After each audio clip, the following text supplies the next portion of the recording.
Bismillahirrahmanirrahim. Assalamualaikum warahmatullahi wabarakatuh. Bagaimana kabarnya hari ini anak-anak? Semoga kalian dalam keadaan sehat walafiat dan dalam lindungan Allah Subhanahu wa taala. Baiklah anak-anak, pada pertemuan kali ini kita lanjutkan pembelajaran yaitu mata pelajaran matematika taksiran acuan persen. Baiklah anak-anak, mari kita mulai pembelajaran dengan mengucapkan basmalah. Bismillahirrahmanirrahim.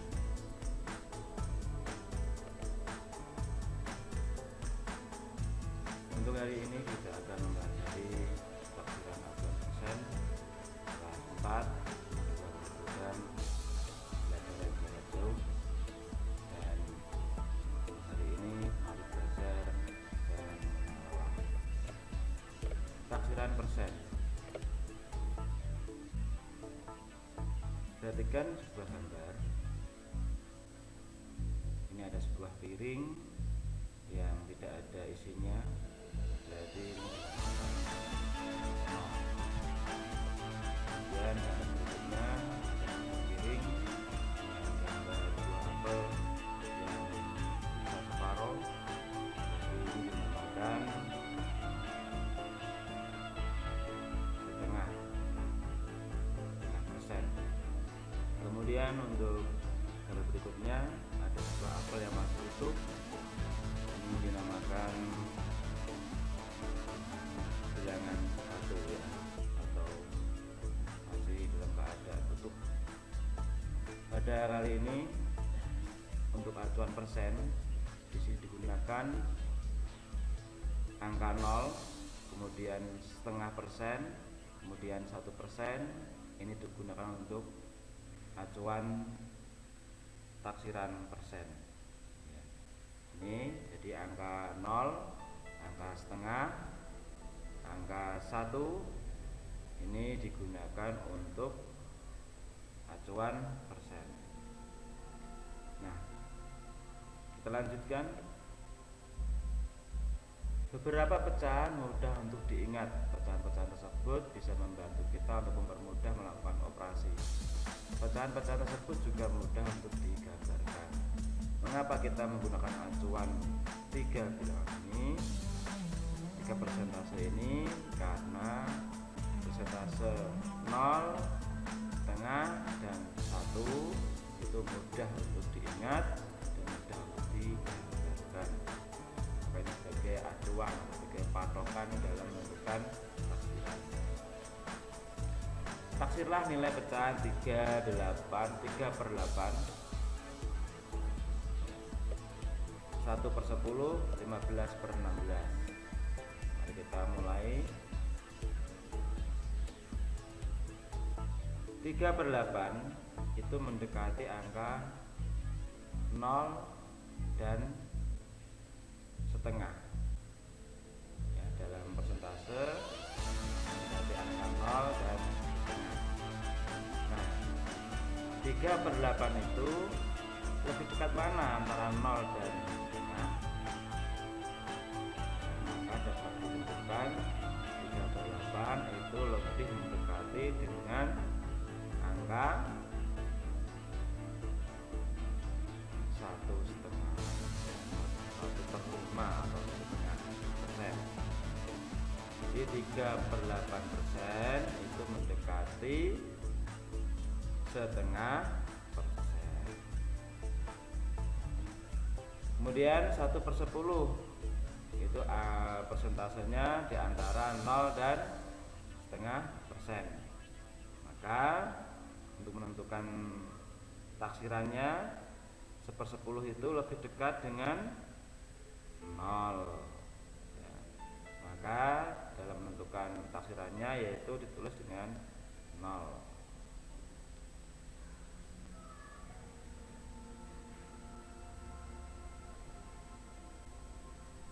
Kemudian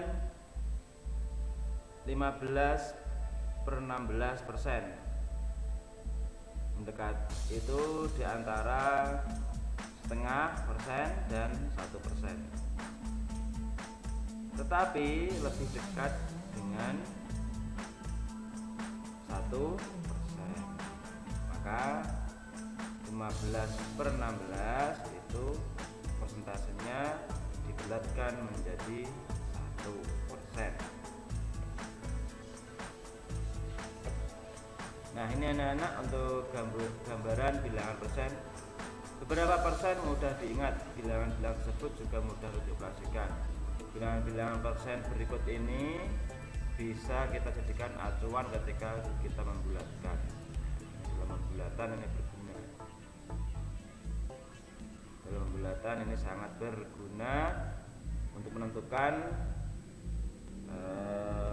pembulatan dalam bentuk persen. Jadi ini ada 0%, 50% atau setengah persen, dan 100% atau 1.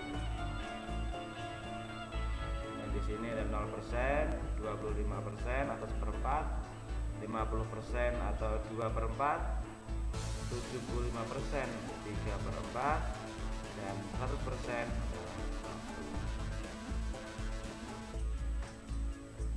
Ini digunakan untuk acuan dalam pembulatan persen.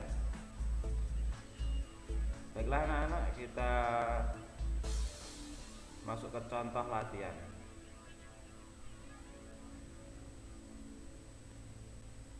%23 dari 2.400. Nanti nilainya berapa? 23% dari 2.400 itu berapa? Ya, sebelumnya kita tentukan dulu, kita bulatkan dulu persentasenya agar mudah dalam penjumlahan atau perkalian. Nilai 23% itu mendekati 25%. Jadi yang kita gunakan adalah pembulatan 23% untuk penjumlahan atau perkalian. Jadi 25% dari 2.400. 23% menjadi pembulatan menjadi 25%, maka 25% dari 2.400 berapa? Nah, sekarang kita lebih mudah dalam menentukannya. Karena apa? 25% itu sama dengan 1/4. Jadi 25% itu sama dengan 1/4. Ini untuk mempermudah mengingat. Untuk mempermudah mengingat dalam persentase. Nah, sekarang kita hitung. Cara menghitungnya yaitu 1/4 dari 2.400 atau 25% dari 2.400, yaitu hasilnya 600 kg. Baiklah anak-anak, sekarang kita lihat data jenis sampah TPS Sukamakmur. Sampah yang terkumpul dalam seminggunya adalah 2.350 kg. Untuk sampah ini rumah tangga menduduki 21%, untuk logam menduduki 30%, 23%, untuk plastik menempati 45%, dan sampah yang lain-lain menempati 11%. Kalian latihan untuk menentukan berapa taksiran jumlah beratnya. Jumlah berat sampah rumah tangga per minggunya berapa ya. Kemudian berat sampah plastik per minggunya berapa kilogram. Bisa kamu tentukan di sini menggunakan persentase. Oke anak-anak, untuk pembelajaran kali ini saya akhiri. Assalamualaikum warahmatullahi wabarakatuh.